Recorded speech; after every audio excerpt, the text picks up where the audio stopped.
Everyone has a different reaction to speed limits. So for this guy Yaakov, he'll get speed limits as a suggestion, suggested times, suggested speed limit. So he is cruising down at 100 miles an hour, and he gets pulled over.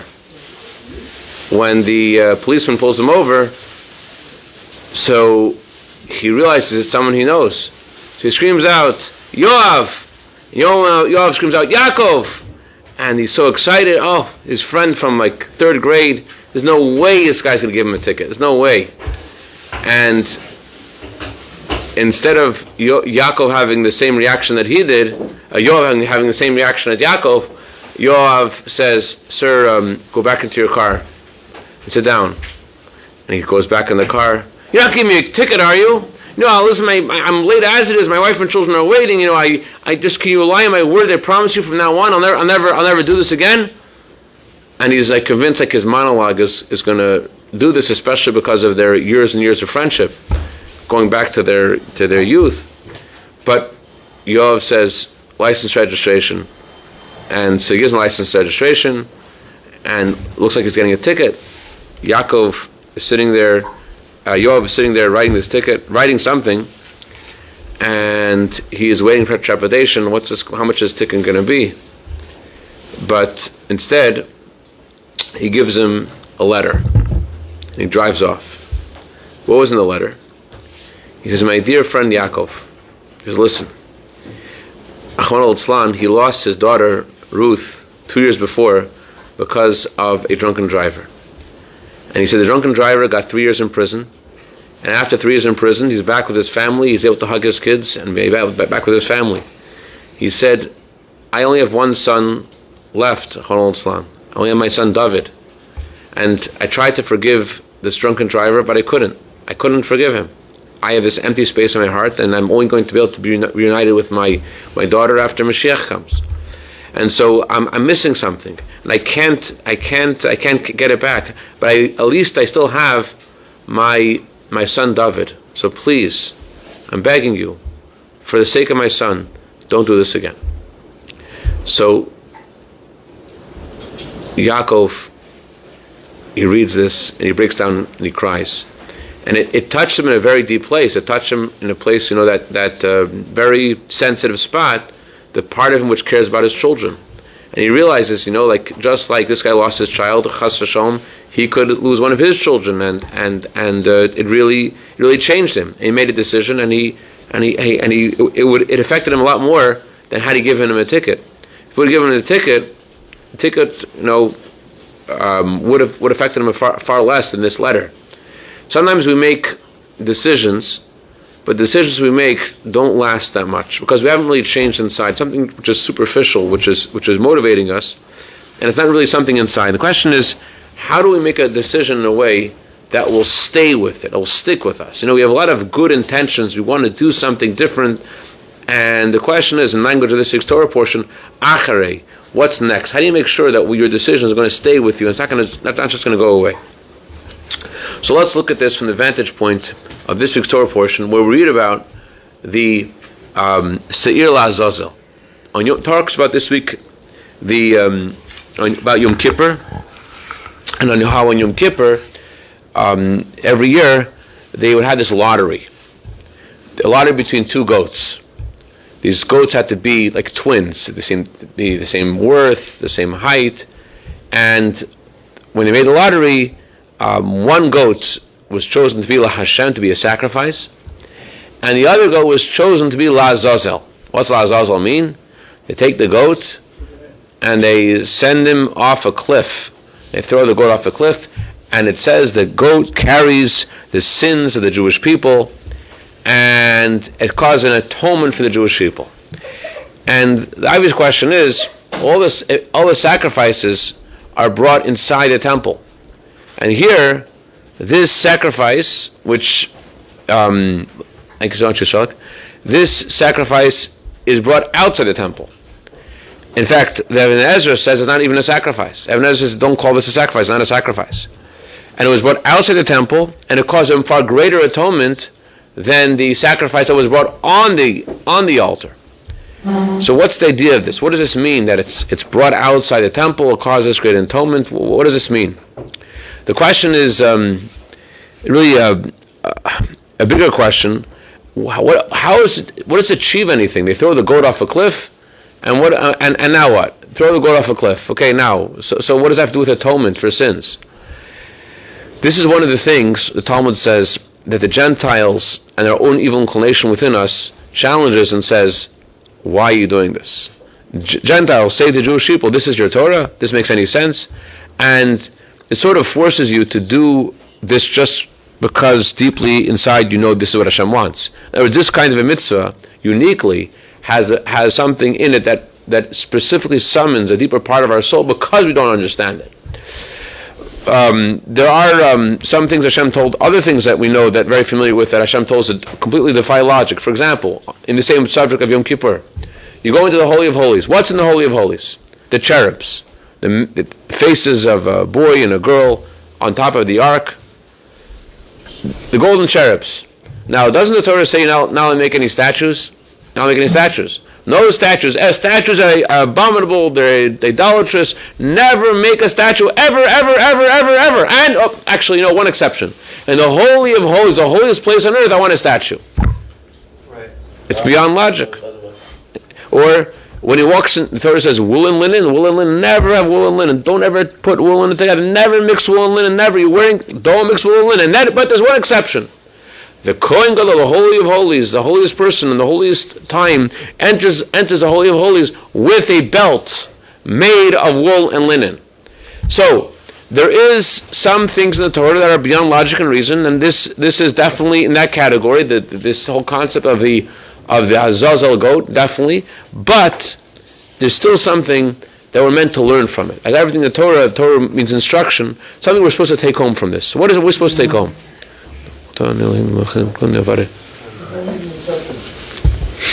Okay, interesting. The Ibn Ezra says it's not a sacrifice. So what is it? So the Zohar says this. The Zohar says this was sort of a boon to the powers of evil. The Zohar says, in order on the holiest day of the year, when the Satan is accusing us in heaven, we want to give a gift to idolatry, to the forces of evil, to quiet them, so that there won't be an accusing voice in heaven, and they will be silent, and then they won't accuse us in heaven. That's what they say. That's what the Zohar says. Obvious question. It leaves us with more questions than answers. Giving a gift to evil? Well, what does that mean? Give a gift to evil? What's going on? And certainly, what message does this have for us in our lives? Give a gift to evil. What does that mean? Sell your soul to the devil. Then the devil will be happy. It doesn't sound Jewish. What's going on over here? So let's start with this. All of us have good in us. We also have an evil inclination as well. And we find in ourselves that we may do very wonderful, good things, but there also may be a selfish interest. There may be something inside us that is that's not so wholesome, and not so pure, not so holy. We may be doing a good thing, but it's not really for the best of intentions. Let's say it that way. You get married. Certainly it's a mitzvah to get married, but the groom and the bride are also thinking about something they're going to receive from their spouse. They're going to gain from their companionship. It's not completely altruistic and holistic. There's some kind of selfish interest there as well. It's not completely altruistic. Certainly when we look at other people, we also notice in other people that they're not doing things, maybe doing wonderful things, but not for the best of reasons. People always say, this guy gave tzedakah. This guy gave tzedakah because he wanted to gain something from the tzedakah. He wanted us to have his name in lights. There are some people, unfortunately, that are always looking for fault in others, and they're always trying to find a selfish motive in other people. And it's not such a good idea. Why do you want to find a selfish motive in someone else? Where does it come from? Because when you look at someone else and you see how amazing they're acting, you see what a wonderful thing they're doing, what happens to you? What do you feel like? They're better than me. They're jealous. You feel jealous. So how do you compensate with that feeling of jealousy? You say, that person, he did this wonderful thing, but you know what? He had a selfish motive. It wasn't completely altruistic and holistic. He had something else in mind. That's what you're looking for. But instead of satisfying your ego, you're actually making it worse. Instead of lessening that negative part of yourself, which is looking for the fault in the other person, you're actually accentuating it. Conversely, listen to this. When you look for the soul in the other person, when you say, Yosef, you are such a good guy, you're such a wonderful, kind person, that's why you did this. I know that you're the kind of guy that does this. Now, everyone has both parts in them. They have a selfish part and they have a soul. A godly soul, a holy soul. They have both parts. But if I look for in you your divinity, your kindness, your goodness, your emunah, your faith, what part of me sees that in you? My soul sees that in you. What part of me sees ego in you? My ego sees ego in you. When I'm looking and saying, you know why you're doing this wonderful thing because you have some kind of selfish motive, what part of me is saying that? My ego. So if that's what I'm looking for, then that makes it harder for me to shed my own ego and to make decisions where my ego gets in the way. But if I see in you altruism, if I see in you selflessness, if I look in you and I see there's a neshama in that decision, what happens to me? What I'm accentuating, I'm highlighting, I'm enhancing, I'm magnifying that part in me which is holy and pure and good and kind. If I'm looking for that, the part of me that sees that in you is what's being enhanced by me looking for it. So whatever we look for in someone else has a mirror effect on ourselves. So when you want to, let's say you want to go buy something, right? So what kind of place do you go to buy something? You go to a store. You want to buy you want to buy a refrigerator. What kind of person you go to for a refrigerator? You go for somebody who you think this guy is caring. Now, do you think he's really caring? Doesn't he want to sell you the refrigerator? There's definitely a part of him that wants to sell you the refrigerator because he wants to make the money. But there's also a part of him that wants to help you out. You don't have a refrigerator, right? And you go to the person that you feel may pay more money for it, maybe not the cheapest place in town, but you're going to the guy who you think actually is interested in your best interest, it has your best interest in mind. Is it true? Is it 100%? It's not 100% true. He also wants to make money. But there's a part of him, and that's what you find in every neighborhood. You know why, which electrician I'm going to hire Yankel. Why Yankel? Because Yankel really cares. Yankel gets paid. Yankel does get paid. But Yankel also cares. And it's also important for Yankel, for the electrician, to also not just look at his job as a way of getting money, but also to realize the value of what he's doing. It's so important for everyone, whatever they're doing, although they're getting paid, they're doing their job, it's so important to also think about the real value of what you're doing. Like this Uber driver, he goes out, he doesn't come back home until he gives a ride for free to people who need it. He has to have one ride of the day, just helping someone out. There is something about that's not just that one ride. That also helps him realize, hey, I just took this family from the airport and I brought them home and I brought the joy to these people. It makes him realize the value of what he's doing. So it's sort of like putting a projector on the goodness inside of you. When you go out of your way to look for the benefit of what you're doing, you put a projector on it, you highlight it, and you bring out the best in yourself. Yeah, you have this property and you want to rent it out and you want to gain and you want to make money, but you also are doing a mitzvah. You're helping these people find a home. And you're allowed to think about that. You don't say to yourself, oh, it's not 100% altruistic, not 100% true. You're allowed to think about that. So how is this relevant to what we asked about To Azazel? The Baal Shem Tov says this. That's a verse. The verse says there's no tzaddik in the world that only does good and does not sin. Everyone makes mistakes. That's a simple meaning of that verse. Baal Shem Tov says a deeper meaning of this verse. Baal Shem Tov says something which is going to make Daniel Namvar really make his head shake. Like, whoa. The Baal Shem Tov says there's nothing a person does which is completely altruistic without there being some kind of deficiency. It cannot be 100% altruistic. There is a part of you that wants to do this for a selfish motive. There's nothing that a person does without there being some selfish motive there as well. That's what Baal Shem Tov says. Good question. I don't think so. I don't think people on the level of Baal Shem Tov, but that's the language. But the language of Baal Shem Tov is, in every action a person does, is always something that goes back to them. Mendel Futterfass used to say, wherever you turn, there's always a selfish motive. That's what Baal Shem Tov says. So what's the point of that? What are we supposed to do with that? So we're supposed to eat ourselves up and be upset that we have selfish motives? Is that where we're supposed to go? No. Hashem created that. Hashem created that for a purpose. There's something beneficial over here. The Baal Shem Tov says what you learn from this is, he quotes a pasuk in Tehillim that Vashiva ragli elei desecha. Vashiva drachai elei desecha. Chishafti drachai vashiva ragli desecha. I thought about my paths, my roads, and I bring my feet back to your testimony. What does that mean? Baal Shem Tov says like this. In the beginning, when you do something, when you first start out and you have an idea you want to do, you have to make sure that it's fun for you. You have to make sure that there's something good about it, that your animals will recognize that it's good about it. In other words, you want to decide to go to Shachris in the morning. You want to start going to Shachris. You want to come tomorrow morning to Chassidus class at 6:30. Yosef, tomorrow at 6 you want to be here. But why sometimes you come, sometimes you don't make it?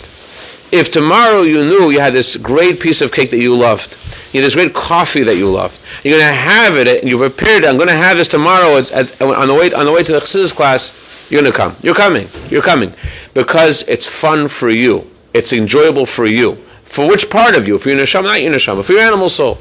Baal Shem Tov says, do this for the wrong reason, and afterwards, Vashiva ragel l'secha, you'll also gravitate to the right reason. At first, you do it for the wrong reason, true, but that will bring you to do it for the right reason. The Gemara says, as famously, a person should always learn Torah and do mitzvot for the wrong reason. Eventually, they'll do it for the right reason. But Baal Shem Tov said it in a more deeper way. He said you have to give a boon to the Sitra Achra, a boon, a gift to the forces of evil. What that means is you have to recognize that there's a part of you that needs to be addressed. Your animal soul has to be addressed as well. It can't be all hard knuckle. It can't be all white knuckling it and forcing yourself. You have to make it in a way that works for you. You can't say, it has to be completely altruistic. It has to be in a way that satisfies you, that makes you happy, that you enjoy it. So, for example, we have this class. If there was no burgers at this class, right? Let's just, for argument's sake, some of us wouldn't be here, and that's true, and that's accurate, and that's the way Hashem designed it to be. Don't say, I'm not going to come to class. I just want the burgers. That's not the way Hashem built things. Hashem built you to want the burgers, and therefore there should be burgers at the class. And you should come and you should acknowledge, yes, I want the burgers. But once you come for the burgers, says the Baal Shem Tov, you're going to end up wanting the mitzvah itself. This guy, true story, this guy gave a lot of money to this charitable organization, and he told a group of people that were part of this board for this charitable organization, he said, you know what, when I first gave the money, I gave it. I wanted to be part of this elite group. I wanted to be part of the boys. I wanted to be one of the boys. But once I gave it, I started realizing this is actually an amazing thing. He gave it to begin with because he wanted to be one of the boys. His animal soul, recognition, to be cool like everybody else. But afterwards, he got the real value of what he was doing, and that's the way it goes. Chishafti drachai. Baal Shem Tov says you have to look at your road, look at the way you roll. You have to know you have an animal soul. And that's not something which you have to ignore, not something which you have to be embarrassed of, not something you have to deny that exists. You have an animal soul. And you have to give it also what it needs to make it work. So let's say, I don't want to shoot myself in the foot over here with my kid, my son over here, Yisraelik, but like if you wanted your children to do something, right, you have to do it in a way that's fun for them. It has to be something in a way that they're going to enjoy it. That's something which is going to make it geshmak, make it enjoyable for them. It shouldn't just be, we're doing this as Hashem said so, and so there. You're making Hashem the enemy. It has to be done in a way that it's valuable to you as a person. This is what Hashem told Avraham Avinu. Hashem told Avraham Avinu, I want you to leave your land, your birthplace, your father's house, and go to the land that I will show you. So what did Hashem say first? What's the hardest thing to leave? Your home is the hardest thing to leave. What's the second hardest thing to leave? Your family, your neighborhood. What's the third hardest thing to leave? You're leaving your city already. That's the second. The third hardest is to leave your country. country, whatever, it's your country, you're patriotic to your country, like your country, but that's not as hard as leaving your house. How does Hashem order his commandment to Avram? What does Hashem say first? Leave first your country. Hashem didn't give him the whole message at once, in a way gave him step by step. Step by step. The hardest thing is to leave your father's house. Hashem said, first, let's do this slowly. First, I want you to know you're going to leave your country. Okay, for more than that, I want you to actually leave your city. The Gemara says a person always loves the city they live in. There's a certain kind of chen, certain kind of grace, charm that a city has on its inhabitants. Everyone, if you live in LA, LA has something geschmack to it. Someone else visits LA, like, what are you guys thinking even? But you live in LA, you find LA to have some appeal. That's how it is. But Hashem didn't say it the way that actually chronologically you leave. You leave first your house, then you leave your city, then you leave your country. Hashem phrased it in the way they made it bite-sized in increments that Avram could work on. That's also the reason. It's also the reason why Hashem told Avraham, "I'm going to make you you know why you should leave? I'm going to make you a great nation. I'm going to bless you. It's going to be awesome. It's hard to leave, right? You're going to go out of your country, and where am I going?" Hashem said it's going to be the best thing that ever happened to you. You're going to become rich and famous, and your kids and your progeny. Yeah. Oh, there's one thing though. I think Abraham didn't really like where he was living because they were all idol worshippers, and he wasn't. So I don't think he would be that comfortable there anyway. So it would be more attractive to leave. There are different angles to the story, but on the surface, Hashem was telling Avram, "There's a big challenge I'm going to give you, but I want you to know it's going to be good for you." Like the Baal Shem Tov said, "I want you to know it's going to work." There was this Holocaust survivor who, someone asked him, "How do you survive the death march?" Everyone knows that at the end of the war, the Nazis took the Jews out of the concentration camps and made them march for miles and miles, and if a Jew would go out of line, they would shoot them. Someone asked this Jew, "How did you survive the death march?" The Jew said it was a small hill. The small hill helped me survive. What do you mean by the small hill? I looked in the horizon for a small hill. I said, I'm just going to walk over that hill. Once I get over the hill, then I'm going to stop. And then, exactly. And then once you got over that small hill, a friend of mine has a friend who lives in Ashdod in the 22nd floor of this apartment building, and on Shabbat, he doesn't want to use the elevator. So my friend told him, listen, he told him the story about this Holocaust survivor. He says, just go one floor at a time. I visited Cedars last Shabbos, Baruch Hashem, and I have to go to the 8th floor. That's hard. I went only to the 4th floor. It's easier. But I have to go to the 8th floor. What do I say to myself? One more floor. And that's how you do it. But that's part of the story. Part of the thing is that you have to break it down to pieces. Don't say when you have a new idea you want to do a new idea. It's a very good thing. You want to do a good thing. It's coming from your soul. What's stopping that good idea from happening? Two things. Number one, Baal Shem Tov says, give a boon to the Yetzer Hara. Don't make it totally altruistic. Make it in a way that you can make this work for you as a person. Don't make it completely impossible for yourself. Make it work for you. Set yourself up for success. Get yourself. You want to give tzedakah. You should also give tzedakah in a way that people know you gave tzedakah. You should announce it. I'm going to give this tzedakah. That way, even though it's not altruistic, people are going to find out. No, it's good. That way they'll learn and they'll also give tzedakah. That way you'll solidify your commitment because you made an announcement about it. And I'm not supposed to tell people. So it depends on the situation. But in our generation, the Rebbe said, the Rashba says, it's a mitzvah to publicize the mitzvah. Why? Because you encourage others to give. People say, Yosef is giving, it must be a worthy cause, I'm going to do that too. Look what that guy did with his money. I'm going to do that too. What happened when Bill Gates started giving away, people said, oh, look at that guy, I'm going to do it too. That's what immediately happened. So number one point is make it fun for you. Number two is break it up in pieces. You have this great idea to do. You have this big challenging thing you want to do, a big project. Don't look at the whole project at once. Look at it up at steps. I want to do step A, step B, step C, and give yourself a pat on the back. I did step A. Now let's do step B. Now let's do step C. And that way you feel good about yourself. You feel nothing succeeds like success. You did a couple of steps. You want to do more. That's why when Hashem told Avram, leave your father's house, in the Torah there's two different words of interesting change. It says, Vayomer, God spoke to Avram. God said to Avram. Then it says, Avram went like Hashem spoke. First he uses the word say, then he uses the word spoke. What's the difference between say and spoke? Say is soft. Amirah is soft. The Dibur is hard. Hashem told Avram, like in a very encouraging way, I want you to go for this reason, for that reason, for this reason, for that reason. But why did Avram actually go? Because Hashem spoke. It's a hard message. He didn't go for all those other reasons. At first, that spoke to him. But once he started to go, that didn't matter anymore. Once he started to go, it didn't matter. He already felt the power of what he was doing. When you start doing things for the wrong reason, eventually what happens is your soul wakes up and you start doing it for the right reasons. This is also a story with Azazel. The Torah says, give a boon to the Avodah Zarah, to the Sitra Achra. What that means spiritually is that make it fun for you. But what happens with the Azazel? That is a red string attached to its horns. That red string turned white when it got to the desert. It changed colors. Red represents sin. White represents atonement. At first you're going red. At first you're going for the wrong reasons. But eventually, because you went for the wrong reasons, you're going to eventually go for the right reasons. You had something else in mind at first, but eventually you come face to face with your neshama, with your soul. This is also an explanation of a story of the Baal Shem Tov. The Baal Shem Tov was once commenting about the father of Michal Zlotchever. Michal Zlotchever's father was a very pious individual, but the Baal Shem Tov said he had a very small soul, very tiny little soul. That's what he said. How did that have expression? He would go around and he would speak.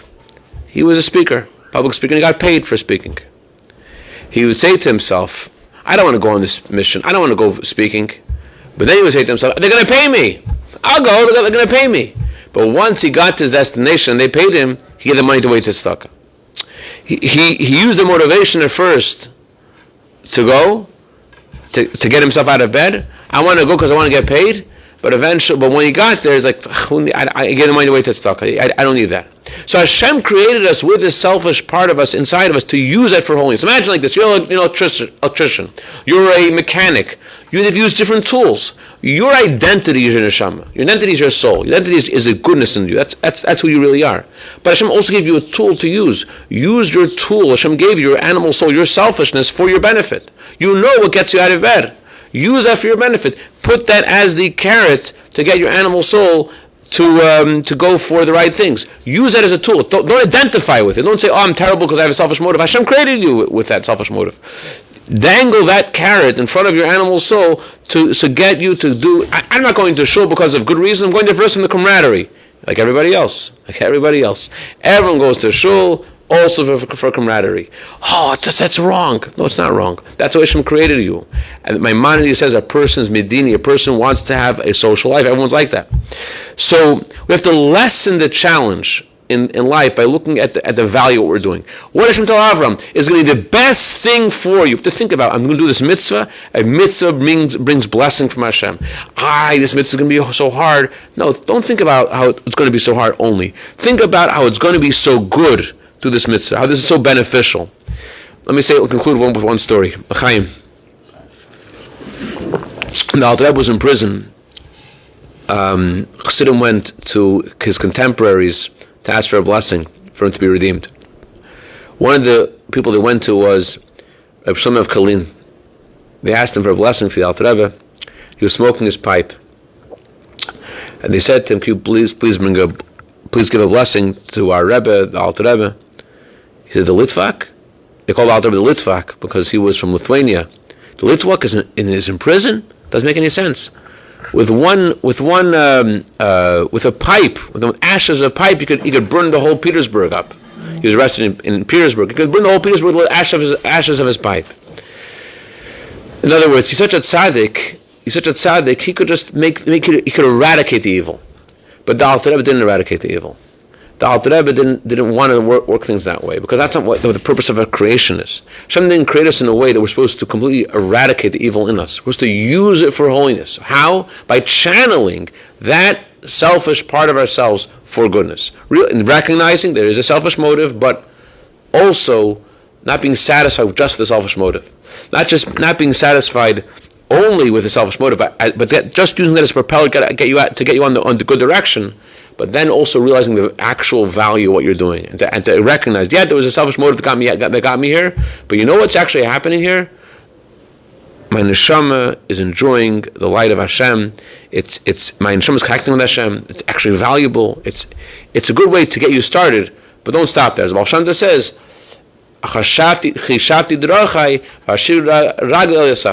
I measured my paths. I realized that there's something in it for me, and it's okay. But now, once I started, I could do this for the altruistically for the right reason. Does that make sense? Any questions or comments? Yeah. Go ahead. Questions? No questions? No comments? Going back to what you said about the Bet HaMikdash. Yeah. The statue. So how do you explain it? I mean, they were clearly statues, but made by Hashem's instruction. There is definitely a question about it, and ultimately Hashem said that's what He wanted us to do, and there is certainly a deep. Only a statue; it was a living. It was a statue. Well, it moved and had a message. Yeah, it represented something. There is something about the physical handiwork of the tabernacle. It had to be gold, be very impressive for people to feel like this was something special. So that's why there was such an exception was necessary. But ultimately, in other words, it was in order to make the impression on people to realize how special it was. But ultimately, it's still something which is super rational, not something which we could really fully understand. Bottom line is, the Eish help us all. We should realize who we are inside, what our true identity is, and we're really souls, holy beings, shamas of Hashem. And in the last moments before Mashiach come immediately, we should bring out all the good thoughts we had till now, and actually do them. Between Egypt and Israel, there's a sea. We just crossed the sea. What's the sea mean? Sea of thoughts. Sea of thoughts, of worries, of this reason, that reason. What's preventing you from doing all the things that make you go out of your limitations? What's stopping you? Stopping you is all these thoughts. L'chaim, l'chaim. Should we go out of Egypt, go to Israel, Mashiach, Tzekenu, immediately mamash, l'chaim.